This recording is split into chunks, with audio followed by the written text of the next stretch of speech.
Merlin Season 6, Chapter 10, The Camelot. Many people from the outlying villages had arrived in Camelot. They were waiting for news of their menfolk who had gone to war for their king. They had heard rumors of Lot's attacks and that the king had not yet returned. As they approached the citadel, they discovered that the queen herself was helping the wounded. There was no shortage of volunteers to apply poultices and bandages, and many of their children ran errands. Gwen was exhausted. She felt sick and faint as she had not eaten since breakfast early that morning. "Your Majesty," said one of the nurses as she passed her a cup of water. "Thank you, Helena," Gwen said, taking the water and sitting down on a stool.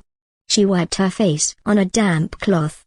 "You should rest a while, my lady. We have enough volunteers at the moment," she said. "Has there been word from Gaius yet?" she asked. "Not yet, but the making of such antidotes takes time. The poultices seem to be slowing the effect of the poison, though many are still unconscious. They are not yet dying," she replied. "If you can manage, I will go and find Gaius," Gwen said, getting up. She faltered and nearly fell. Helena held her steady. "You should eat something, Gwen.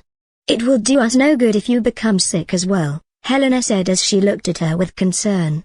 "I will eat as soon as I have spoken to Gaius," Gwen replied as she squeezed Helena's arm and smiled at her. "I will make sure you do, my lady," Helena said with a smile as Gwen left the infirmary. Gwen made her way straight to Gaius's chambers. The door was open. She knocked and entered. There were books and pieces of parchment everywhere. Gaius was sitting at his desk, almost hidden behind a pile of books. There was a wounded man on the bed behind the screen, but she couldn't see his face. Gaius looked up from the book he was reading as she entered. He looked exhausted and his eyes were bloodshot. He stood as she walked towards the desk and moved the books from a chair so she could sit down. "Who is behind the screen?" she asked. "Sir Oswald. He was injured by one of the poisoned arrow. I have prepared an antidote, but although it slows the effect of the poison, it does not stop it.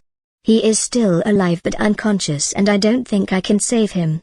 "Have you identified the poison?" she asked, sitting down. "I have, but I fear that there is sorcery at work. The poison itself is not deadly, not unless an enchantment was used in its preparation," he said, returning to his seat. "Do you think this is Morgana's doing?" she asked. "No, I don't think the enchantment is very strong. If Morgana was involved, the men would be dead," he replied. "I thought the arrows were fired by Lot's men." "Lot isn't a sorcerer," she said, glancing over at the screen that hid Sir Oswald. "No, but his brother Sanid was in league with Morgause, and Lot will use sorcery if it suits his purpose. He has used sorcery before. Do you remember Sif's Further Ruoden?" he asked, drawing Gwen's attention back to him. "Yes, I remember him," she said. "He used to work for Lot. His brother Alan is also a sorcerer and has been Lot's advisor for years." Gaius sighed and stood up. He walked towards a table where he had been preparing the antidote. "There must be something we can do," Gwen said, looking at all the books scattered around the room. "Only sorcery can be used to fight sorcery," he replied. "What will happen to them if the antidote doesn't work, Gaius?" she asked. "They will die," he said, looking at his prepared potion. "You don't think it will work, do you?" she asked, rising from her seat so she could join him at the workbench. "I fear that it will not work without magic," he said, holding up the bottle of potion he had prepared. "And how many will die if it doesn't work?" she asked quietly as she stood next to him. "There are at least 200 that we know of with arrow wounds, and if Sir Robin is right and they are lying in wait to attack our patrols, it could be a lot more," he said. "There must be something we can do, Gaius," Gwen said, looking up towards Merlin's room. "The only sorcerer that could help is not here," he said, following her gaze, then looking away. There were tears in his eyes. "I miss him too," Gwen said, squeezing his arm.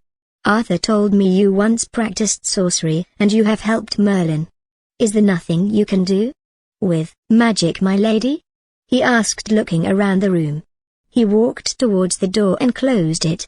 "Yes, Gaius, with magic," she said, returning to her seat at the cluttered desk.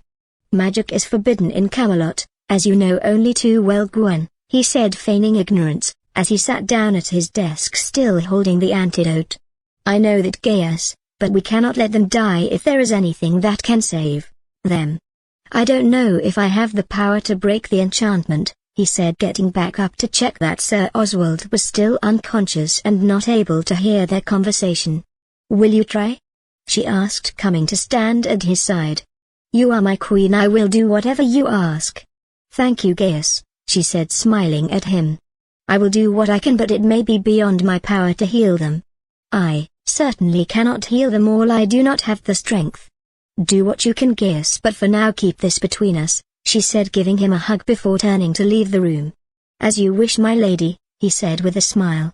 I'm going to get something to eat, then I'll return to the infirmary.